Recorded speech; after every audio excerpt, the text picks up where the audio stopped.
Hello again, this is Robert Schein, Managing Director and Partner of Blanke Schein Wealth Management. Today is Monday, the 20th of July, 2020. We have several topics to discuss, what's moving the markets, what we're paying attention to, an update on our research that we're going to provide in this episode, this video edition. So stay tuned. Thanks for watching. Our first topic today is earnings season.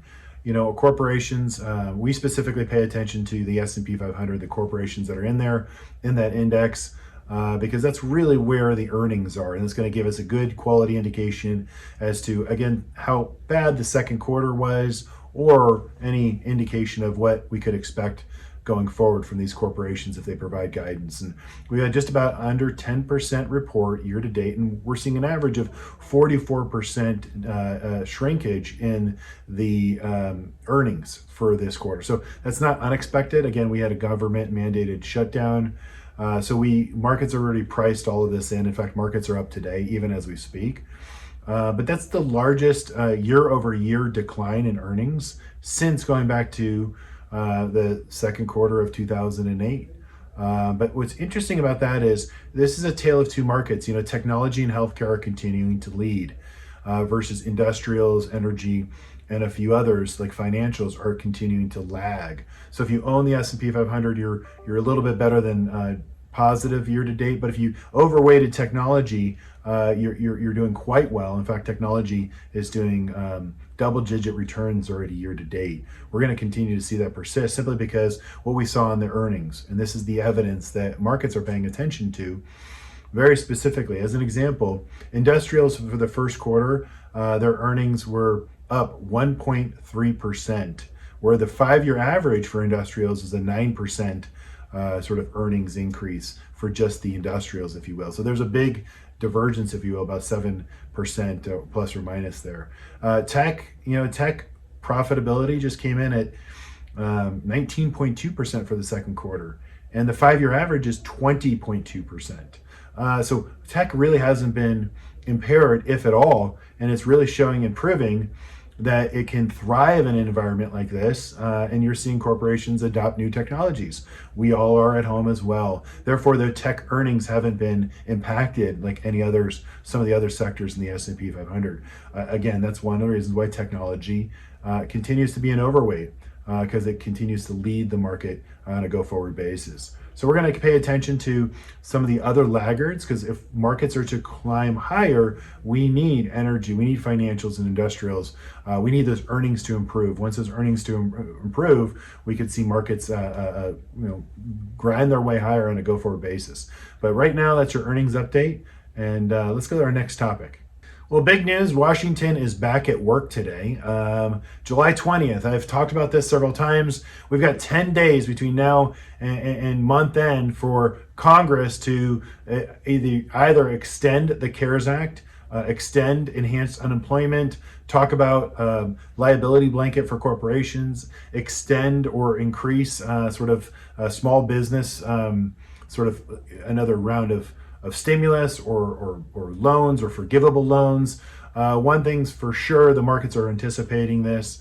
Another thing is for sure, when Congress is in session, whether it's $1 trillion to $3 trillion, they're talking about all these numbers. We anticipate when Congress is at this stage right now, and you have a short abbreviated timeline to get something done by month end, otherwise then they have to go into another recess. It could cause a lot of volatility in the short term.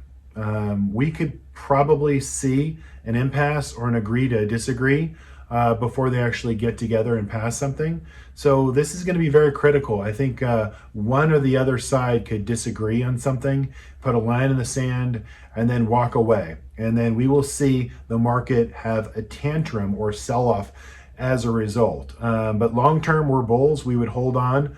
It's not a panic type scenario. We've seen this before, but I'm sort of looking in the history of when Congress gets together and they're going to dig in, they're going to go past the deadline that everyone's sort of anticipating they're going to get something done, and they don't. So we're going to pay attention to market then will negatively react, throw a tantrum to send a signal to Congress that you better work together, you better not go for your next recess and stay in session and get something done because something needs to be done. Maybe more surgical in nature to those that need it, but especially small businesses. But we're going to pay attention to, when Congress is in session, they're going to agree to disagree, and then we can see markets sell off because they're going to sort of have a tantrum. Market's like a 2-year-old sometimes and wants to get the attention of the parents. So this could play out just like I'm saying, and hopefully it doesn't.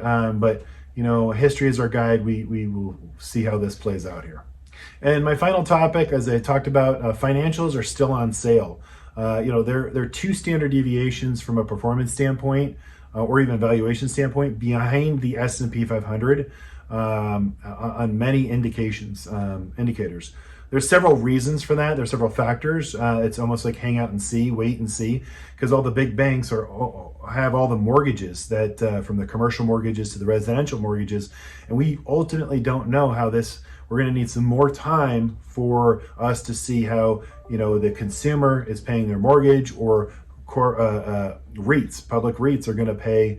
I got the mall right across the street and it's been closed several times, and so who knows if the retailers are actually paying their mortgage. Therefore, it's a trickle-down effect, and ultimately the banks hold those mortgages.